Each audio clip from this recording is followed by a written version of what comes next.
Bismillahirrahmanirrahim. Assalamualaikum warahmatullahi wabarakatuh.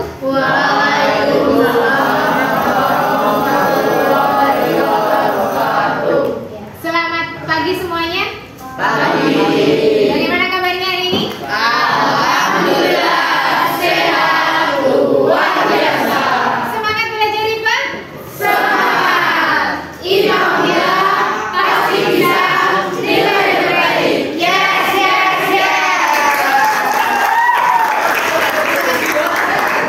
Terima kasih. Pada hari ini ya, anak-anak kelas 9E akan melaksanakan presentasi hasil karya ujian praktek IPA.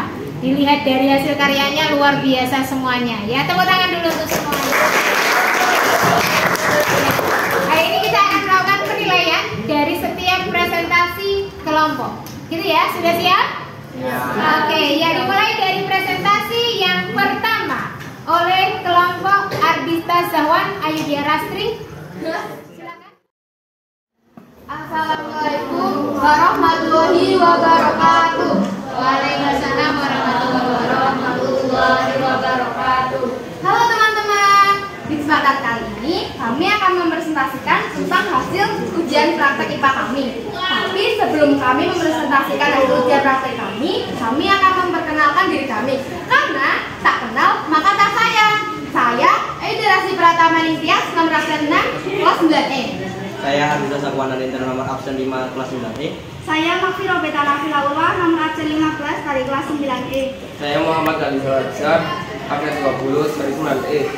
Nah, kalian pasti sering lihat kan di rumah-rumah atau di mana saja lampu-lampu menggunakan rangkaian paralel kan? Di rumah kalian menggunakan rangkaian apa nih? Rangkaian paralel apa rangkaian seri? Paralel. Kebanyakan menggunakan rangkaian paralel kan karena lebih hemat uang dan juga lebih hemat daya.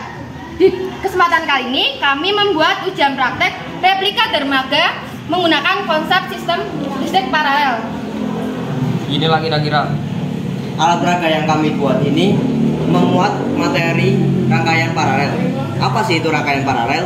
Rangkaian paralel merupakan rangkaian yang dibuat atau disusun oleh beberapa komponen dan dihubungkan dalam berbagai cabang.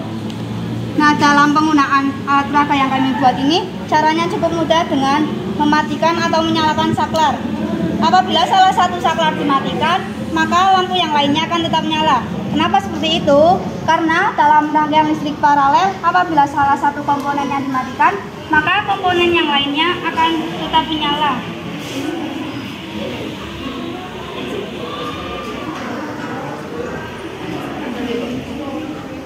Sekian presentasi dari kelompok kami. Wassalamualaikum warahmatullahi wabarakatuh. Waalaikumsalam warahmatullahi wabarakatuh. Beri tepuk tangan untuk kelompok replika dermaga. Assalamualaikum warahmatullahi wabarakatuh. Perkenalkan, kami dari kelompok 8 ingin mempresentasikan hasil karya kami, yaitu rangkaian listrik campuran. Rangkaian listrik campuran adalah kombinasi antara rangkaian seri dan rangkaian paralel. Ada juga kelebihan rangkaian campuran, yaitu yang pertama merupakan perpaduan antara instalasi seri dan paralel. Rangkaian campuran memiliki keunggulan yang dimiliki oleh kedua komponen penyusunnya tersebut.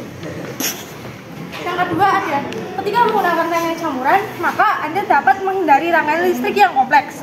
Hal ini berlaku baik dari segi desain maupun penghitungan arus, tegangan, dan juga hambatannya. Yang ketiga ada, pada rangkaian campuran apabila terjadi kesalahan instalasi, maka harinya akan dapat dengan mudah diketahui dan ditangani sedini mungkin. Ada juga kekurangan rangkaian campuran, yaitu proses instalasi lumayan ribet karena ada kombinasi dari rangkaian listrik seri dan campuran. Yang kedua ada butuh biaya yang lumayan banyak. Yang ketiga memakan energi yang boros.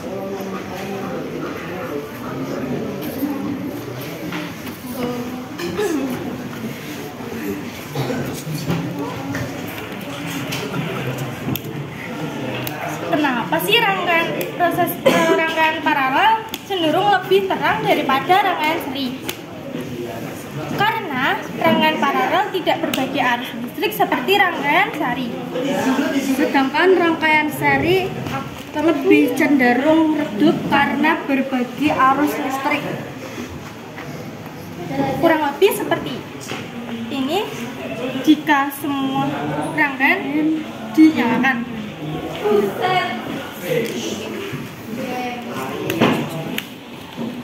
Sekian dari kelompok kami. Terima kasih. Wassalamualaikum warahmatullahi wabarakatuh. Waalaikumsalam warahmatullahi wabarakatuh. Assalamualaikum warahmatullahi wabarakatuh. Waalaikumsalam warahmatullahi wabarakatuh. Halo semuanya. Di kesempatan kali ini, izinkan kami dari kelompok 1 mempresentasikan hasil alat peraga IPA kami yang berjudul dengan robot hidrolik dengan menggunakan konsep buku. Nah, sebelum kami menunjukkan hasil alat peraga robot hidrolik dari konsep buku kali ini, jika tak kenal kata saya, kenalan yuk. Kenalin, kami dari kelompok 1 Asoy. Sebelumnya, saya Alisa Maharani, nomor absen 4 kelas 9. Saya Alifah, nomor absen 9 dari kelas 9E. Saya Nora Indra Gilani, nomor absen 25 dari kelas 9. Saya Sofila Indonesia, nomor absen 30 dari kelas 9E. Nah, sebelum kita menggunakan alat peraga ini, alangkah baiknya kita tahu dulu dong manfaatnya. Manfaat alat peraga ini yang pertama, untuk menambah antusias peserta didik dalam pembelajaran IPA. Yang kedua, mempermudah guru untuk menjelaskan tentang materi ini, yaitu hukum Pascal. Yang ketiga, untuk menambah manfaat untuk sekolah dalam pembelajaran IPA ini. Adapun tujuan dari pembuatan alat peraga ini yang pertama adalah menjelaskan tentang konsep hukum Pascal dapat lebih mudah dengan menggunakan alat peraga. Yang kedua adalah mempermudah pemahaman tentang tekanan zat cair dalam hukum Pascal dengan menggunakan alat peraga. Yang ketiga adalah sebagai penerapan konsep hukum Pascal dalam kehidupan sehari-hari. Nah, di sini kita akan mengetahui konsep dari hukum Pascal. Konsep dari hukum Pascal ialah jika suatu zat cair diberi tekanan pada ruangan tertutup, maka tekanan tersebut akan diteruskan ke segala arah yang sama besar. Adapun cara kerja dari alat peraga ini ialah suntikan A atau suntikan berwarna putih untuk membuka dan menutup capitan. Cara kerjanya, tarik suntikan untuk menutup capitan dan dorong suntikan untuk membuka capitan. Suntikan B atau suntikan berwarna ungu untuk menggerakkan capitan ke atas dan ke bawah. Cara kerjanya, tarik suntikan untuk menggerakkan lengan ke bawah dan dorong suntikan untuk menggerakkan lengan capitan ke atas. Suntikan C atau suntikan berwarna kuning untuk menggerakkan seluruh lengan ke atas dan ke bawah. Cara kerjanya, tarik suntikan untuk menggerakkan lengan ke bawah dan dorong suntikan untuk menggerakkan capitan ke atas. Suntikan D atau suntikan berwarna biru untuk menggeser lengan traktor. Cara kerjanya, dorong suntikan untuk menggeser ke kiri dan tarik suntikan untuk menggeser ke kanan.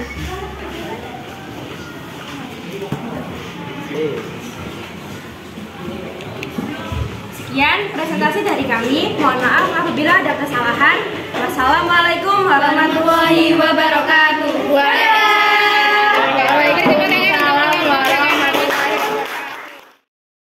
Assalamualaikum warahmatullahi wabarakatuh.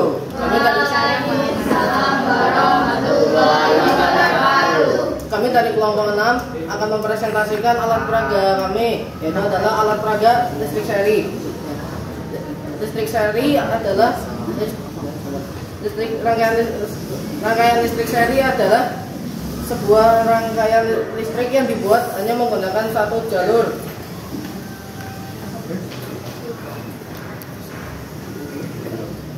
Rangkaian ini menggunakan aliran listrik DC. Aliran DC adalah aliran yang menggunakan satu arah. Kelebihannya pembuatannya simpel. Kekurangan, jika salah satu komponen rusak, maka komponen lain tidak berfungsi. Kita dapat menemukan rangkaian ini di berbagai tempat. Misal lampu depan mobil, lampu kelas.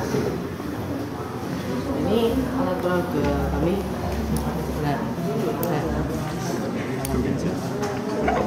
Ini adalah alat peraga kami ya teman-teman. Satu jalan bila salah satunya rusak, misal ini saya ikut nyala dan seperti itu. Cara pemakaiannya Itu hanya tinggal dipencet saklarnya. tekan saja saklar. Tekan on pada saklar untuk menyalakan lampu.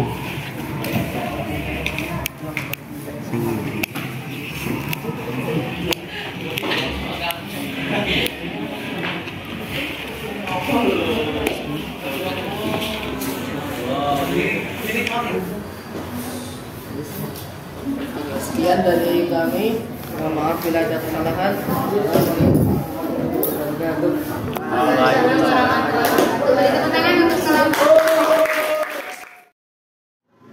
Assalamualaikum warahmatullahi wabarakatuh. Kami dari kelompok 2 ingin mempresentasikan alat peraga Pasdana, yaitu saluran urin dari ginjal.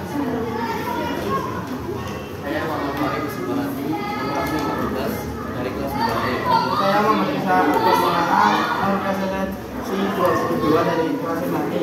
Saya Riko Julian, nomor absen 29 dari kelas 5E. Saya Natakan Saputra, kelas 8 dari kelas 9E. Di sini kami akan memperhatikan proses pembentukan urin dari ginjal. Setelah alat jadi, di sini akan memperhatikan proses pembentukan urin dari ginjal ke urin. Anggap saja air perasan beras ini adalah urin. Kemudian secara perlahan cairan ini dimasukkan ke dalam urin.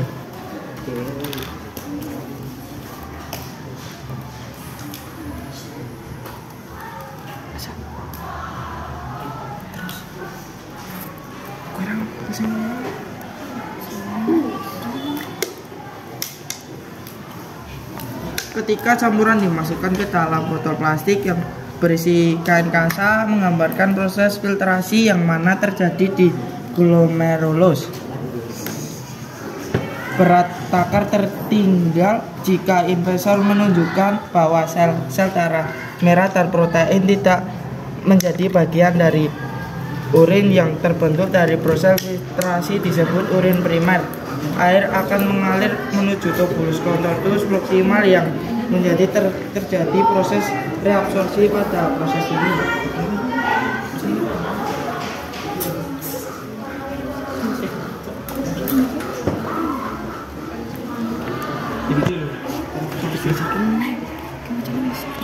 Reabsorpsi pada proses ini, mineral-mineral yang masih diperlukan oleh tubuh akan diserap, kemudian urin sekunder ini akan masuk ke tubulus kontortus proksimal, yang mana terjadi proses reabsorpsi pada proses ini. Mineral-mineral yang masih dibutuhkan oleh tubuh akan diserap. Kemudian urin sekunder ini akan masuk ke tubulus kontortus, yang mana terjadi proses argumentasi. Urin ini akan melewati tubulus kolektifus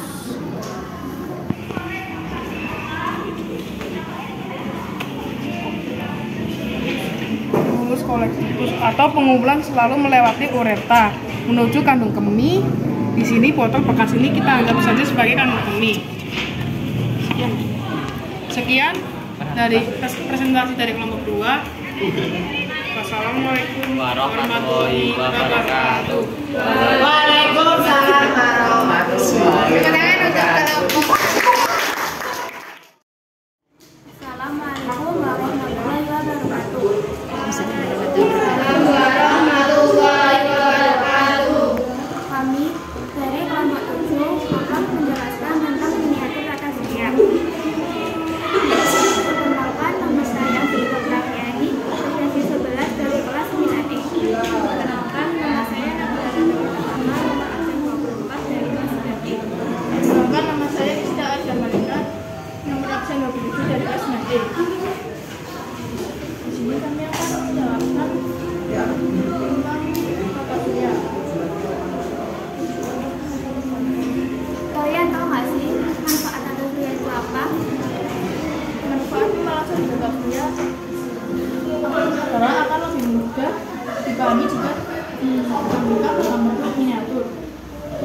dapat mengetahui apa saja komponen penyusun sebuah benda langit. Setiap benda langit memiliki ciri-ciri yang berbeda dari segi bentuk, pola mengarah matahari, dan penyusunnya.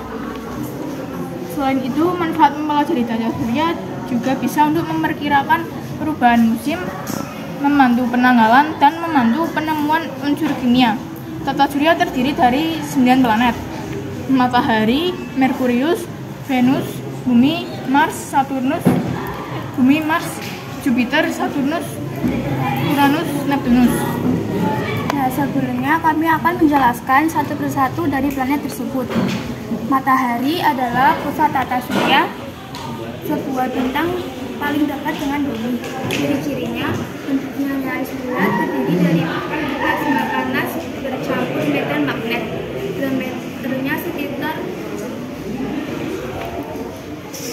1.392.684 km dan kira-kira 109 kali diameter bumi. Merkurius adalah planet terkecil di tata surya sekaligus yang terdekat dari matahari. Periode revolusi planet ini merupakan yang terpendek dari semua planet tata surya, yakni 89 hari. Jaraknya dekat dengan matahari, memiliki warna abu-abu, planet terkecil yang semakin mengecil, dikumpulkan planet yang kemudian. Venus adalah planet terdekat kedua dari matahari setelah Merkurius. Planet ini mengorbitkan matahari selama 224,7 hari bumi. Ciri-cirinya, dua orbit planet Venus, planet terpanas di tata surya. Hampir seluruh permukaan terdiri dari daratan vulkanik dan tekanan suhu ekstrem. Selanjutnya adalah Bumi. Bumi adalah planet ketiga dari matahari yang merupakan planet terpanas, planet terpadat dan terbesar. Kelima dari 8 planet dalam tata surya. Dia mengandung banyak air, oksigen, memiliki lapisan atmosfer, menciptakan medan magnet. Kemudian Mars. Mars adalah planet terdekat keempat dari matahari. Namanya diambil dari dewa perang Romawi Mars. Planet ini sering dijuluki sebagai planet merah karena tampak jauh berwarna kemerah-kemerahan. Ini disebabkan oleh keberadaan besi. Di permukaan planet Mars, jaraknya dekat dengan bumi, atmosfer tipis, menjadi planet terkecil dari tata surya. Kemudian planet Jupiter atau Jupiter adalah planet terdekat kelima dari matahari setelah Merkurius, Venus, Bumi, dan Mars. Planet ini juga planet terbesar di dunia. Planet terbesar 4 biru merah besar, planet paling terang. Selanjutnya Saturnus adalah planet ke-6 dari matahari dan merupakan planet terbesar kedua di tata surya setelah Jupiter. Saturnus memiliki angin yang kencang, objek terjauh yang bisa dilihat, memiliki diameter 126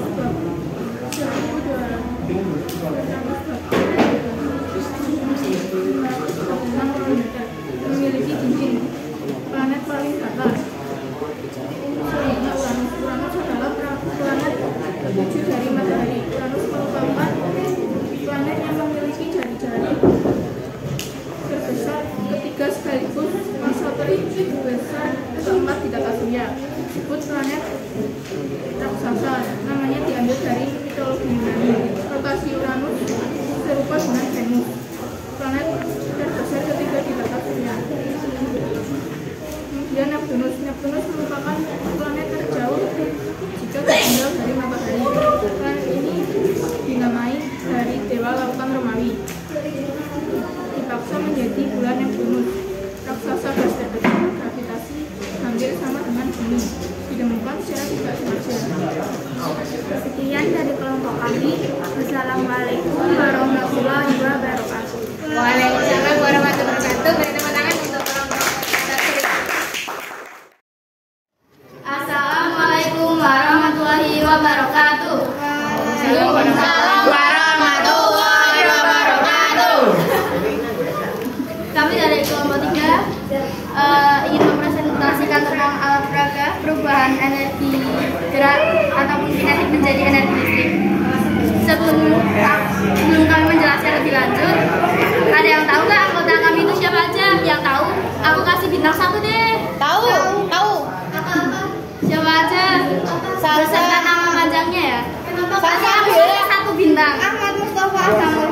Wahyu Ningtyas, Melina Eka Saputri, Muhammad Syahdan Herdian.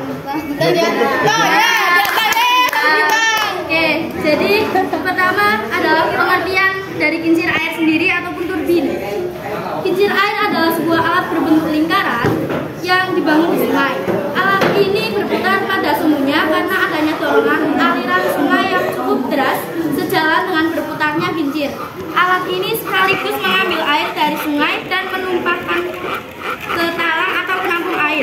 Tujuan dilakukannya praktikum ini yaitu untuk mengetahui aliran tenaga listrik dan memperoleh sumber energi yang murah dan tidak dapat habis. Yang kedua adalah pengertian energi kinetik. Energi kinetik adalah energi yang dimiliki oleh suatu benda karena gerak yang dilakukan atau dialaminya. Kata kinetik berasal dari bahasa Yunani yaitu kinetikos yang artinya bergerak. Maka dari itu, semua benda yang bergerak sudah pasti memiliki energi kinetik. Energi kinetik disebut juga dengan energi gerak. Energi kinetik dipengaruhi oleh massa dan kecepatan suatu benda saat bergerak.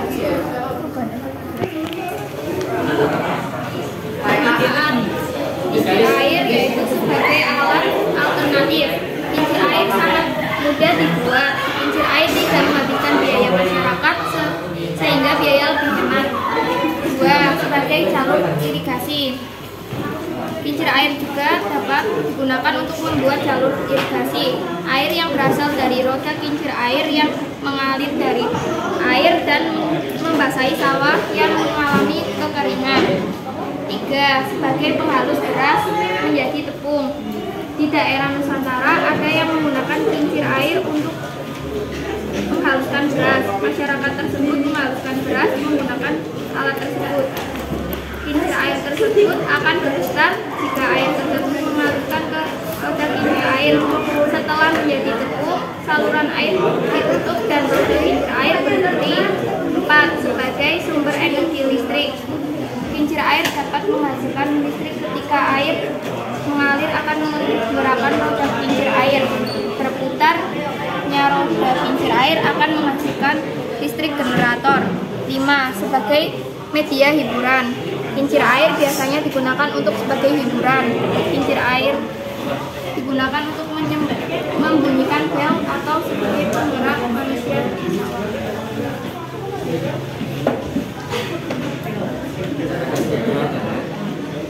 Air dari atas menggerakkan, air jatuh dari atas menggerakkan kincir.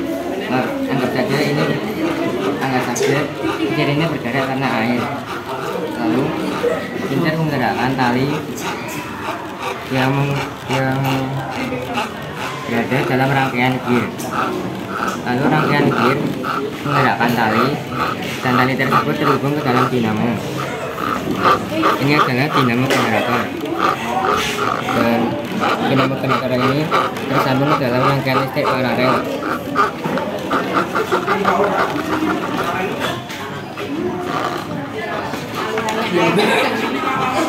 Nyalanya semakin terang.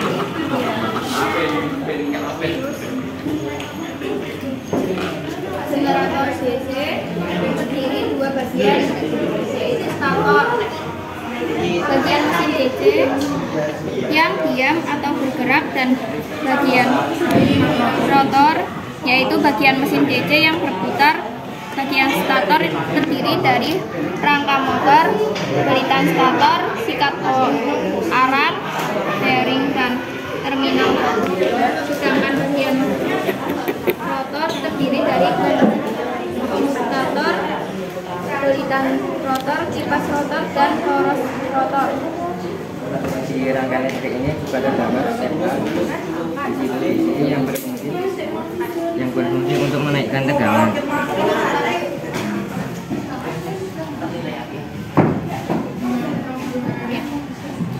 Sekian presentasi dari kelompok 3. Mohon maaf bila ada kesalahan karena kesempurnaan itu hanya milik Allah Subhanahu wa Ta'ala. Sekian dari kami. Wassalamualaikum warahmatullahi wabarakatuh. Waalaikumsalam warahmatullahi wabarakatuh. Assalamualaikum warahmatullahi wabarakatuh. Warahmatullahi wabarakatuh.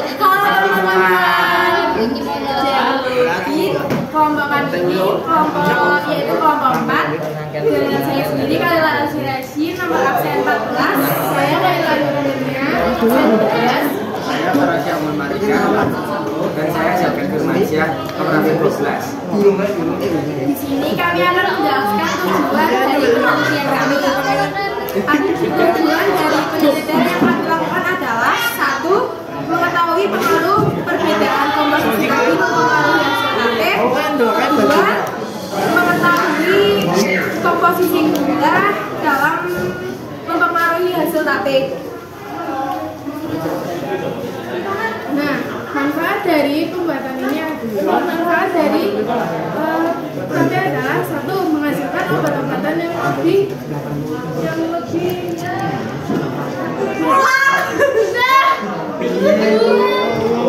Ya. Adapun manfaat yang dihasilkan dari TAP adalah melancarkan pencernaan karena berfungsi sebagai probiotik. Kedua, sebagai antiinflamasi. Dan ketiga, menurunkan kadar kolesterol. Nah, untuk hasil TAP ini adalah perlakuan A, B, C, dan D. Untuk tipe A itu singkong dengan ragi 5 gram. Untuk tipe B singkong dengan ragi 10 gram. Untuk tipe C singkong dengan ragi 1 gram dan gula 2 gram. Jadi D singkong dengan ragi 1 gram dan gula 4 gram. Jadi ini adalah hasil TAP yang dengan komposisi ragi 5 gram. Teksturnya lembek, lembut, rasanya manis. Dan ini hasil tape dengan komposisi ragi 10 gram. Di sini lebih lembek dan lebih manis. Di sini ada tape dengan ragi 2 gram dan gula 4 gram. Di sini tape sedikit berair, lembek dan rasa lebih manis. Di sini ada juga tape dari komposisi ragi 2 gram, gula 2 gram. Di sini dia lembek dan berair. Ini adalah es krim. Es krim dari tape yang kita modif.